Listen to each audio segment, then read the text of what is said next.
The $1 trillion in tax cuts for rich people and corporations just turned 1 year old. And it is unquestionably the single biggest domestic policy accomplishment of the Trump administration, congressional Republicans, and their allies and enablers. Now, at the time it was being debated, many people, such as myself, argued it would amount to a vast redistribution of wealth upwards towards shareholders, CEOs, and other rich people.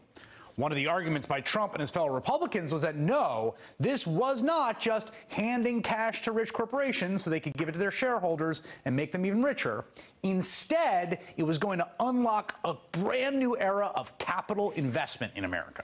The argument was that our quote-unquote uncompetitive tax policy was forcing these poor companies to hoard cash rather than invest in America and expand hiring. But we also say to corporations, not only are we going to let you bring your money back from overseas, which is trapped overseas, we're going to tax you at a rate that is on par with the rest of the world, but we're going to give you an incentive to invest in American jobs and American businesses. You can write off your investments if you do it in America by hiring more people when you purchase new plant and equipment.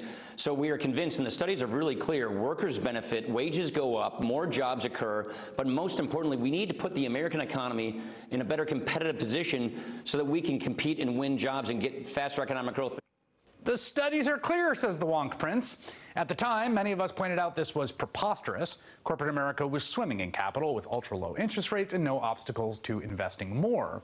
Far likelier, critics argued, was that the extra $1 trillion+ would just be plowed back into what are called share buybacks, which is an effort to boost stock prices and reward shareholders. Well, it's been a full year since the tax law went into effect, and the results are in. Drum roll, please. The $1.5 trillion tax cut had no major impact on business spending, according to a new survey by the National Association for Business Economics. Only 10%, I'm not misstating that, 10% of business economists said their companies had sped up investments because of the tax law, and a mere 4% said they had redirected hiring and investment to the U.S. because of the tax law. In other words, the critics were right and Trump and the Republicans were wrong, which doesn't really matter for the wealthy people and corporations who cashed in. And you'd be forgiven for taking the cynical view that that was the whole point anyway, no matter the terrible arguments.